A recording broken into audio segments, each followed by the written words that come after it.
시청자 여러분 안녕하십니까. 주식 사신기 진행을 맡은 홀짝 박사 김문석입니다. 자, 모처럼 주식시장이 올라서 아마 이 방송 시청하시는 분들 마음도 좀 편안할 것 같습니다.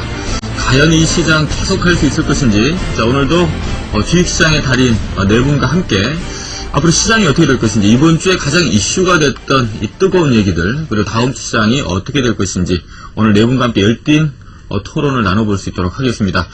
자, 오늘 토론에는 역시 JD 인베스트먼트의 윤종두 대표와 이 손자병법 투자연구소 우리 한만식 대표, 그리고 와우넷 전문가 우보 정용호님 함께 하시겠습니다. 네, 나와주셔서 감사합니다. 안녕하세요. 네, 모처럼 좀 시장이 올라서 얼굴은 좀 다들 화나신 것 같아요. 윤 대표는 한 주간 어떻게 보내셨습니까? 굉장히 입이 찢어졌었죠. 그러니까 이제 지난주에 나와서 말씀드릴 때 지금 상황 같으면은 700선 열어놔야 된다 이렇게 말씀을 드렸습니다. 그래서 대신에 이제 좀 오해 없으시라고 저희 쪽의 포트 비중 자체가 이제 100%였거든요. 굉장히 좀 무리를 한 부분이 있었는데 다행히 뭐 주말제로도 나와주고 뭐 굉장히 좋게 움직여줘서 이제 조금 한 20% 정도는 현금화를 했습니다. 일주일 내내 뭐 입이 찢어졌었죠. 오늘 좀 굉장히 또 제 약이 오르네요. 그동안에 한 3주간 우리 윤 대표님 또 별명이 인간지표 아니었습니까? 본인이 팔아라 그러면 올라가고, 사라 그러면 골점 치고. 그러니까. 제가 사실 월요일에 전화를 했었거든요. 시장 팍 빠질 때. 어떻게 하냐 그러길래, 우리는 산다 그러길래. 제가 열심히 또 팔아야 되겠다. 완전 거꾸로 하셨네요. 이번에 좀 거꾸로 됐습니다. 네, 우리.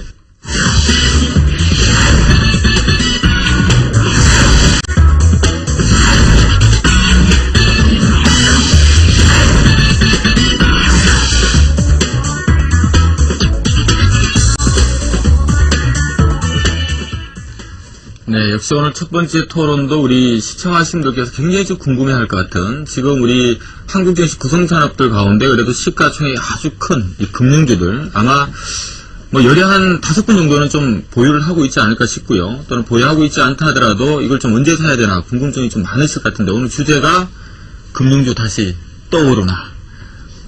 좀 좋은 표현인 것 같은데. 자, 아무튼 이 금융주들 이번 주 굉장히 좀 악재가 사실 많았습니다. 이 건설사들 대주단 가입도 좀 미미했다는 소식도 있었고요. 이 CN그룹의 또 워크아웃 신청 얘기도 있었고, 악재도 많았음에도 불구하고 이번 주 어찌 보면 지수 상승의 하나의 원동력이었다 볼 수도 있을 것 같은데, 자, 먼저 이번 주 이렇게 금융주 왜 이렇게 많이 올랐는지부터 한 분이 먼저 좀 설명을 해주셔야 될 것 같습니다. 제가 생각할 때는 금융주 자체 이번 주 올라온 거, 뭐 별다른 이유 있겠습니까? 지난주에 예를 든다면 이제 하나금융지주 같은 경우에 지난주에 조정폭이 무려 40%대가 넘습니다. 46%, 7%. 이번 주에 그거 그대로 돌려놨어요. 그래서 일단은 뭐 차트 한번 보여드릴까 하는데요. 가장 이제 그 금융지주회사 중에서도 이제 좀 약하다. 피코 관련해서의 문제도 좀 부각되고요. 그러면 이제 금융주 놓고 보시면은 이 주황색 색깔 선이 코스피 지수입니다. 근데 이 지수 놓고 보시게 되면 일주일 동안에 빠져내려온 폭만큼 다시 지수도 제자리로 돌려놨거든요. 그때 낙폭과대로 흘러내려왔던 부분의 흐름입니다.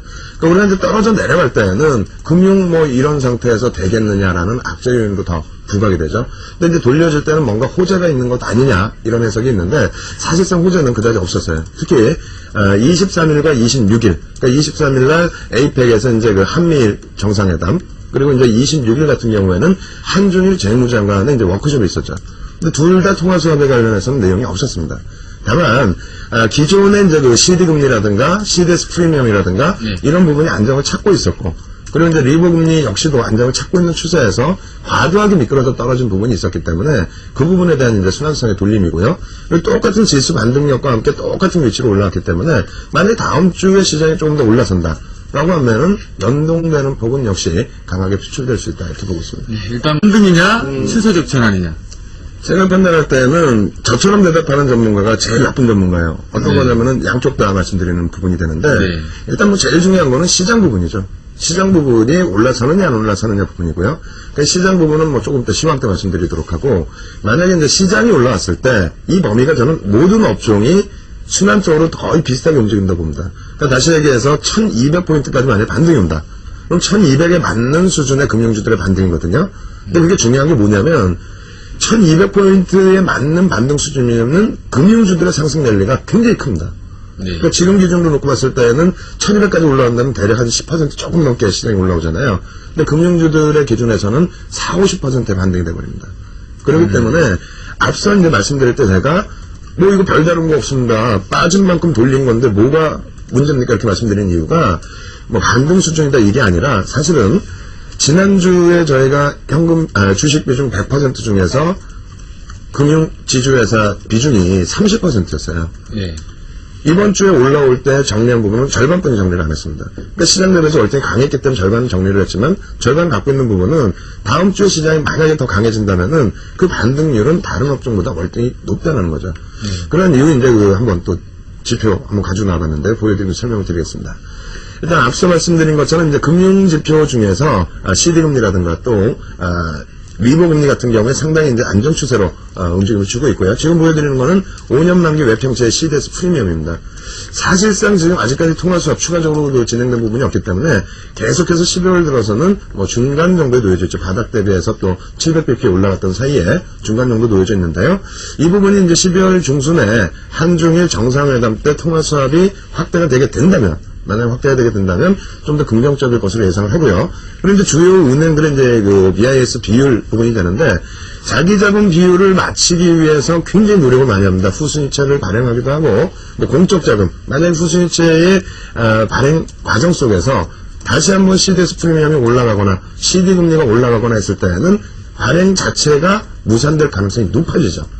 근데 지금은 이제 그 10월 중순 이후의 패닉 상태처럼이 아니라 아까 보신 것처럼 CDS 프리미엄 자체도 중반 라인에 잘 놓여져 있고 통화 수합에 대한 기대 요인도 있고 그리고 만약에 후순위채에서 발행이 무산된다 할지라도 공적 자금을 투입하는 거 이건 뭐 좋지는 않습니다만 그것까지 대기세가 있기 때문에 그렇다면은 가장 중요한 게 뭡니까? 글로벌 시장에서 시장이 무너져 내린 것은 금융 문제 때문에 깨져 내려온 거거든요.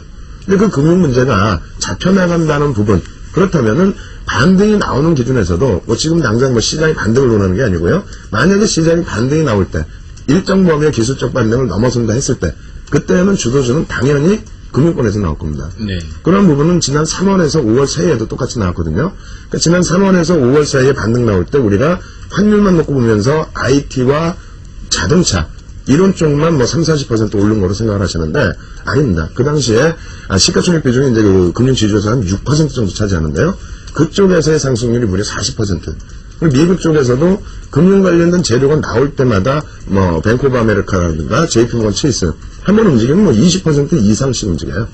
그렇게 되면서 반등률을 이끌어냈고 그리고 전체적으로 이제 시장을 견인했기 때문에 만약에 지금처럼의 가격적인 반발력, 시장의 가격적인 반발력 말고요.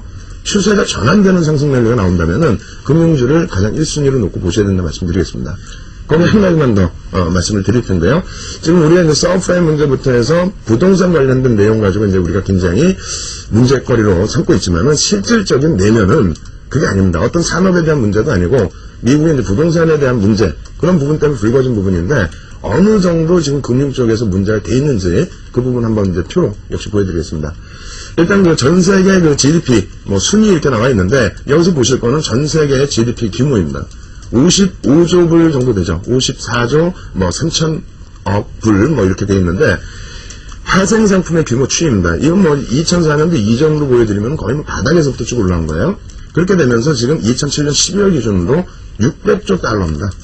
무려 10배 가까이 더 커져 있는 이 파생 시장에서 꼬이고 근데 우리가 이제 그 산업적인 문제가 아니라 파생에서의 문제이기 때문에 그런 부분 때문에 글로벌 국가들이 공조체제를 가지고 있는 거죠. 그 공조체제에서 이 파생 부분을 어느 정도 메꿔나가고 있다는 거예요. 네. 이 파생 부분이 메꿔진다면 그렇다면은 특히 우리나라 같은 경우는 가장 규모가 크다는 자기자본 규모가 크다는 KB금융 같은 경우가 세계 65위뿐이 안 됩니다. 그래서 사실은 창피한 얘기지만은 이 파생에 대한 굉장히 글로벌 은행들보다는 조금 피해가 손실이 적은 편이에요. 그래서 앞서 말씀드린 것처럼 시장의 반등을 본다면 필히 금융주 쪽에서 놓고 보셔야 된다 이렇게 말씀드리겠습니다. 네, 이제 뭐 이거 전반적으로 일단 반등은 좀 더 나오겠다라는 관점으로 추세 전환까지는 아직은 조금 더 시기를 둬야 봐야 되겠지만 반등은 좀 더 이어지지 않을까. 아마 얘기를 언뜻 듣다 보니까 전반적으로 좀 시장을 좀 좋게 단기적으로 보고 계신 그런 기분도 약간 느껴지는데요. 자, 계속해서 두 번째 토론 주제 열어보도록 하겠습니다.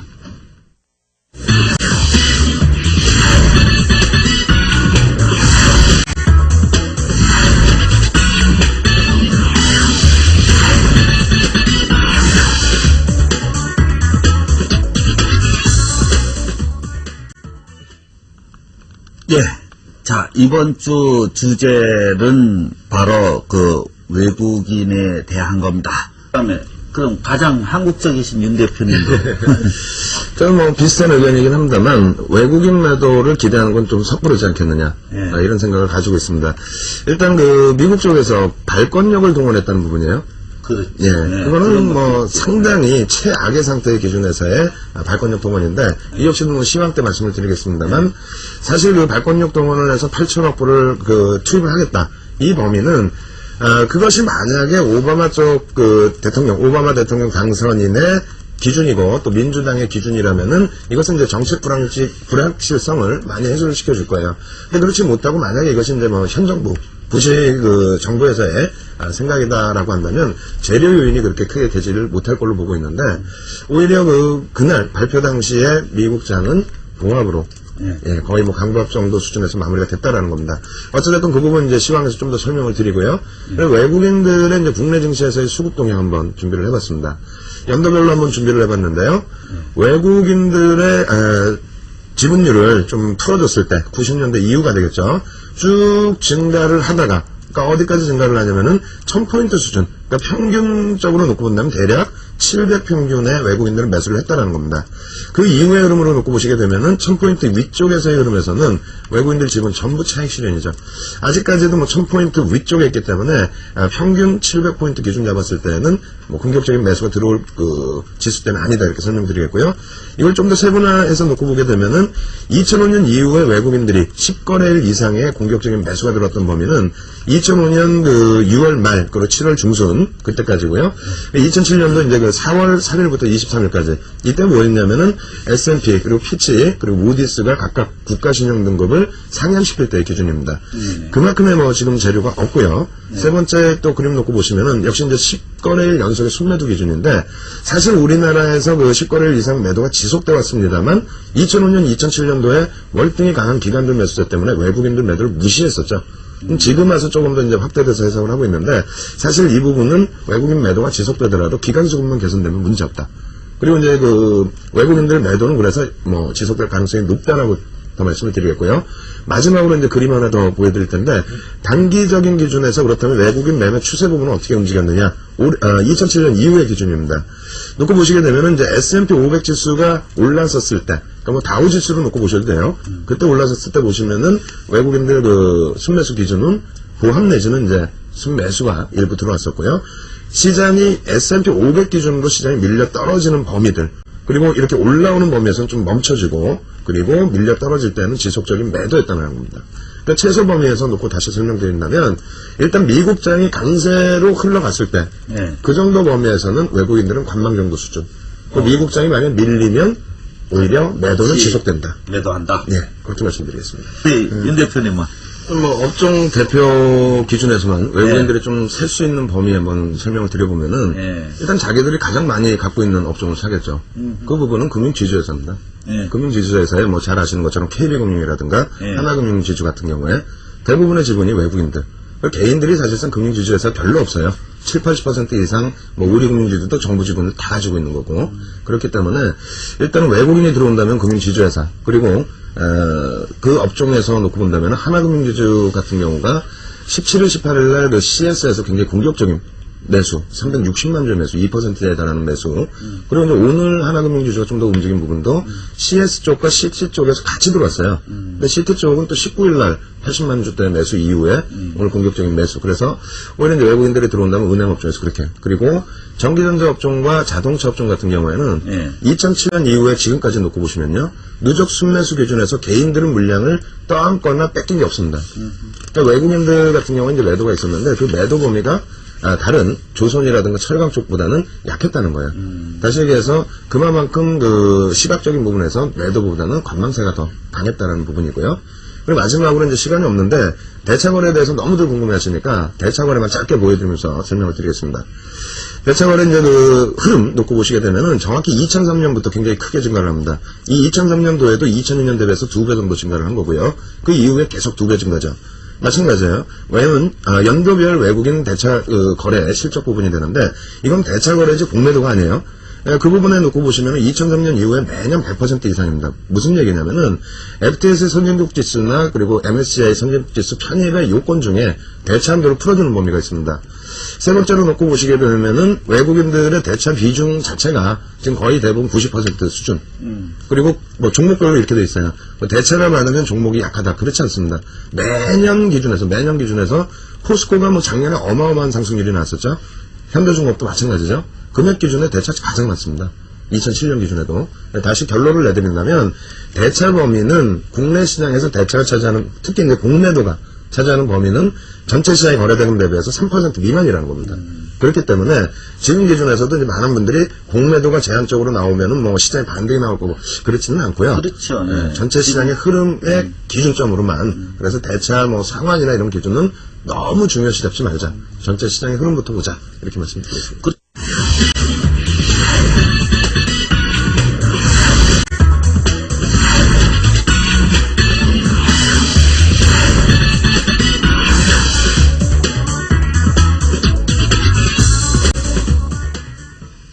예, 마지막 주제는 지수 반등인가 랠리인가 앞에 잠깐 그 얘기가 좀 나왔었는데요. 반등을 지금 지속하고 있는데 이 반등의 고점이 어디인지에 대해서 토론을 좀 가져보도록 하겠습니다. 예, 뭐 지난주에도 이제 뭐 왜 인간 지표가 됐는지 부분 말씀을 드렸었는데요. 오늘도 이제 그 부분에 대해서 좀 먼저 답변을 드리고 시황 말씀드리겠습니다. 일단 먼저 그 와우넷 카페 부분을 통해서 놓고 보여드리면서 오늘도 사실은 그 와우넷 카페를 한번 보여드릴 텐데요. 오늘도 파워포인트는 사실 50장 이상을 준비를 했습니다. 근데 그 부분 다 못 보여드렸는데, 이거 보시면은, 와우넷 카페 들어오셨을 때, 대박타임 원고해가지고 벌써 다 이미 올려놨습니다. 나중에 이제 그 수급동력이나 이런 부분 다 체크하시고요. 그리고 이제 지난주에 보여드렸던 부분의 범위가 뭐였냐면은, 뭐, 이 부분이 되겠죠. 매매일지 기준이 되는데요. 매매일지인데 놓고 보실 때 저희가, 현금 비중이 없었습니다. 없었고 100% 주식 비중을 가지고 갔었죠. 그러다 보니까 왜 윤정수가 100% 주식 비중만 확보하면은 2주 전에 급락이 나오냐 지난주에. 근데 결국 안 팔았어요. 안 팔고 갖고 왔는데 그래도 시장은 돌려졌거든요. 그래서 손실률 부분이 다행히 10월 말 대비해서 같은 수준, 뭐 시장 26% 하락 대비하면은 좀 방어가 됐습니다. 그 부분은 더 말씀드리고 이제는 더 이상 인간 지표다 좀 약 올리지 마시고 전체 이제 그 카페 오시면은요 오늘 다 못 보여드렸던 뭐 기간 수급이라든가 그래서 또 시황에 대한 부분들도 설명을 드려놨으니까 그 부분 꼭 체크하시고요. 시장 상황은 지난주랑 그렇게 바뀐 건 없습니다. 바뀐 건 없는데 어떤 기준이냐면요 지난주에 700포인트까지 열어두자 이 부분의 범위 중기적인 추세 라인에서 열어둬야 될 범위 그것은 1월달까지 해서 정책에 대한 불확실성이 너무 확대되어 있다는 거죠. 그 당시에 오바마 대통령 당선인이 G20 회담에 불참을 하고 그리고 민주당 쪽과 공화당 쪽이 서로 뭐 자동차를 지원하네 안 하네 또 공화당 쪽에서는 앞으로 남아있는 4,500억 불에 달하는 구제금융한 그 자금들을 1월달에 민주당이 너희가 집행을 하라 뭐 이런 부분에 있어서 정책적인 혼란에 의한 조정이었다고 저는 생각합니다. 그것이 이제 그 내년 1월달 취임식까지 계속 연결될 가능성을 열어두자라고 말씀드린 거고요. 그것은 이제 지금까지도 열어놓고 있습니다. 이번 주에 반등 기준에서도 사실상 반등이 나온 기준 가장 기본적으로 먼저 보시면은 정책 불확실성을 해소시킬 수 있는 오바마 쪽에서의 인선이죠. 그 부분이 이제 노출되어 준 그 흐름, 그리고 이제 그 우리나라 시간 기준에서는 이제 목요일자 기준이 되는데, 수요일자의 미국 시장에서 8,000억 불에 대한 추가 지원책. 이것이 저는 과연 공화당 쪽이었느냐, 민주당 쪽이었느냐, 그것을 좀 확인하고 싶고요. 다음 주에 굉장히 중요한 부분은 우리가 이제 그 금요일 날 아침이 되겠어요. 지난주 금요일 날 아침에 미국장이 5% 깨져 내려갔을 때 사실 지표 악화나 아니면 이제 자동차 업종에 대한 실망은 아닙니다. 왜냐면 자동차 업종 같은 경우에 민주당 쪽에서 이제 의회에 상정한 부분을 대응안을 갖고 나와라. 그 부분을 갖고 나왔을 때 보고 확인해서 12월 달에 구제를 해줄지 말지 결정을 하겠다. 이렇게 얘기를 했거든요. 오히려 이제 그 우리나라 시간 금요일 아침자, 미국 목요일자에서는 오히려 그러한 부분들을 놓고 봤을 때 자동차주들은 5% 전체 시장 하락 대비해서 상승을 했다는 겁니다. 이게 이제 12월 1일, 우리나라 시간 기준으로 12월 2일인데요. 만약에 이제 자동차 법안이 의회에 진행이 돼서 그 부분이 민주당이 다수당이기 때문에 그것을 통과시키는 흐름이 나오게 된다면 그렇다면은 내년 1월까지가 아니라 지금부터 계속 오바마 정권 쪽에 힘이 실리면서 정책 불확실성이 해소가 된다는 거죠. 그렇게 된다면 시장은 1200 이상, 1300라인까지 한번 고점을 형성을 할 수 있다. 이렇게 말씀드리겠고요. 만약에 그렇지 않고 자동차 문제에서 또 헤매고 있고 그리고 정책적인 불확실성이 여전하다라고 한다면 그렇다면은 700포인트까지는 1월달까지 해서 열어둬야 되지 않겠느냐 이렇게 말씀드리겠습니다.